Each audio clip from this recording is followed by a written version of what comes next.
안녕하세요, 올바르입니다. 요즘에 제가 여러 업무들이 중첩되다 보니까 처리해줄 것들을 처리해주느라고 2주 넘게 쉬는 시간들을 거의 한 두세 시간도 못 가진 것 같은데요. 그래서 조금 지쳐 있었는데 오늘은 조금 쉬고 있습니다. 그래서 오늘부터는 다시 또 힘내볼까 합니다. 오늘의 테슬라 소식을 전해드립니다. 항상 올리자마자 오시는 분들이 계신데 정말 감사합니다. 여러분들의 댓글과 여러분들의 반응이 많은 힘이 됩니다. 오늘은 세 가지 소식과 함께합니다. 첫 번째, 미래의 공장 테슬라에 대한 소식입니다. 에일리언 드레드노트라에서 2018년 머스크가 프레모트 공장에서 꿈꿨던 자동화 공장에 대한 얘기죠. 최근에 웨이보에 올라온 상하이 공장의 더 발전된 모습을 함께 보시겠습니다. 두 번째 소식은 기가 베를린과 기가 텍사스 공장에 대해서 최근 바뀐 부분들을 영상으로 함께 보시죠. 세 번째 소식은 최근에 일론 머스크가 독일로 향했습니다. 또한 한국인이 테슬라의 10대 주주보다 더 많은 비중을 차지하고 있다는 사실이 놀라웠는데요. 이에 대해서도 짤막하게 전해드립니다. 미래의 공장에 가장 가까운 곳, 그것도 대규모로 이를 상업적으로 바로바로 적용하고 있는 대표적인 기업을 꼽으라고 하면 테슬라를 꼽을 수 있을 것 같습니다. 심지어는 가장 효율화된 기술의 모든 부품이나 공정까지 맞춰가면서 효율화를 하고 있죠. 아주 최근이었던 8월 29일 테슬라의 웨이브 공식 계정에서 하나의 영상이 담긴 글이 올라옵니다. 이전보다 훨씬 더 자동화된 공정을 보여주고 있는데요. 얼마 전에 여러분들께 알려드렸던 기가 상하이의 영상과 비교해보시면 그 차이가 더 느껴지실 것 같습니다. 생산이나 품질 검사, 배송 전 대기까지 로봇을 통해서 상당히 효율화하였죠. 이런 부분들을 보면 머스크 특유의 낙관주의 때문에 실현은 있을지언정 실패는 드문 것 같다는 생각을 하게 됩니다. 원하는 방향으로 추진력 있게 실행해 나가는 것, 제로베이스에서 시작하는 방식이기 때문에 더욱더 혁신적이고 더욱더 파괴적인 것을 가능케 하는 기업입니다. 빠르게 짓고 빠르게 만든다. 항상 이런 부분에 있어서의 고민을 하고 있습니다. 머스크가 얼마 전에 테슬라가 어느 궤도에 오르면 제조 기술이 가장 핵심 역량 중 하나가 될 것이라고 말한 부분도 와닿았습니다. 기가 상하이, 베를린, 기가 텍사스처럼 빠르게 짓는 것도 테슬라의 기술이고, 이제 상하이 2단계 증축 공장이 들어가고 프리몬트, 텍사스, 베를린에 들어갈 다이캐스팅 머신이나 로봇을 통한 공장 효율화를 이뤄내는 에일리언 드레드노트까지 빠르게 만드는 것도 테슬라가 실행할 수 있는 기술이기 때문이죠. 이 시점에서 상하이의 더 발전된 공장 내부 모습을 함께 보시죠.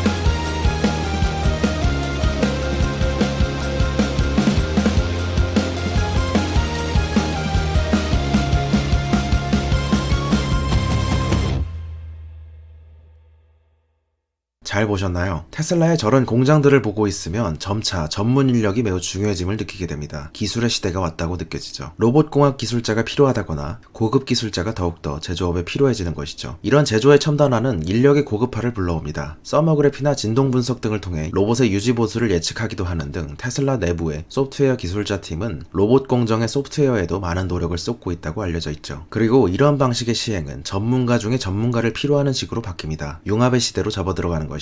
인공지능의 전문가의 경우에도 일부 분야에 특수화되면서 수준 높은 전문가는 소수에 가깝습니다. 때문에 이들의 연봉은 30만 달러를 웃돌기도 합니다. 하버드 비즈니스 리뷰에 따르면 2018년 1500개의 글로벌 기업 중 75% 정도가 자사에서 접목하고 있는 융합적 기술에 대한 새로운 기술 교육 프로그램의 중요성을 알고 있지만 실제 시행에는 어려움을 겪고 있습니다. 이들 기업 중 3%만이 이런 신기술 교육 프로그램을 성공적으로 해내고 있다고 말하죠. 이런 일련의 예시로 테슬라의 모델 3 차량을 담당하는 직원들은 다른 제조부문 직원보다 더 많은 교육을 받습니다. 제조에 필요한 필수 교육이나 기본 기술 등 이제는 더 많은 교육이 필요한 것이죠. 이런 생각을 하다 보면 다시금 시대 정신으로의 생각이 향합니다. 글로벌화 시기에 성장을 이룩할 수 있었던 시기에는 시가총액 1위부터 100위까지의 기업의 핵심 역량에 큰 차이가 나지 않았습니다. 골드러스 시기 금광을 찾아 헤매듯이 저임금 국가를 찾아다니는 것이 수익성으로 이어지던 시기였죠. 그러나 이제는 2010년부터 이미 세계화의 시기를 지나 디커플링 혹은 블록 경제 시기로 향하고 있습니다. 그리고 글로벌화를 통해서 세계 경제가 성장하는 시기와 기술을 통해서 세계 경제가 성장하는 시기는 공존할 수 없습니다. 기술은 그 특성상 배타적으로 소수에게 독점되기 때문이죠. 1950년대 제조의 시대, 1961년부터 IBM 컴퓨터의 등장으로 비롯된 테크놀로지의 세상은 80년대까지 그 전성기를 구가합니다. 이후 1986년부터 소비재의 시기가 열렸고 2000년대부터는 금융의 시대가 열렸죠. 한국에서도 차화정, 칠공주의 시대가 있었던 것처럼 기업 발전에도 이런 사이클적인 경향성은 일부 존재합니다. 기술은 소수에게 독점되어지고 그 기술에 필요한 전문가 중의 전문가는 세계 최고의 기업으로 향하고 테슬라의 제조 부분의 사내 교육 시스템은 이런 부분에 있어서 점차 중요한 핵심 역량이 되어갈 가능성이 있겠죠. 두 번째 소식은 기가 베를린과 기가 텍사스에 대한 영상과 함께 하시겠습니다. 같이 보시죠.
편하게 잘 보셨나요? 세 번째는 독일로 향한 일론 머스크에 대한 짤막한 소식을 전해드립니다. 일론 머스크는 이번 주 독일로 향하는데요. 기가 베를린에 대한 현장 체크와 큐어백과의 이동 가능한 R&A 마이크로 팩토리 프린터 관련 업무를 진행하러 갑니다. 그리고 어펜딕스로서 한국의 개인 투자자가 테슬라에 갖는 관심이 매우 높습니다. 한국의 개인 투자자가 보유한 금액으로 하여금 테슬라의 10대 주주보다 더 많다는 소식인데요. 한국예탁결제원 자료에 따르면 8월 28일 기준 국내 주식 투자자 테슬라 보유 잔액은 36억 7,140만 달러로 약 한화 4조 3,400억 정도인데요. 이 당시 금액으로 따져볼 때 4,100억 수준으로 이 중에 0.89%를 차지하고 있습니다. 비중으로 볼 때 테슬라의 10대 주주였던 맘코보다 0.02% 정도 많은 것인데요. 개인의 해외 주식 순매수액 중 테슬라가 차지하는 비중은 12.8%로 압도적이었습니다. 물론 이 영상을 찍고 있는 9월 1일은 스톡 스플릿 이후 매우 상승하여서 4,660억 달러입니다. 이로써 테슬라는 미국 기업 시가총액 기준 7위 회사가 되었고 비자를 넘겼으며 앞으로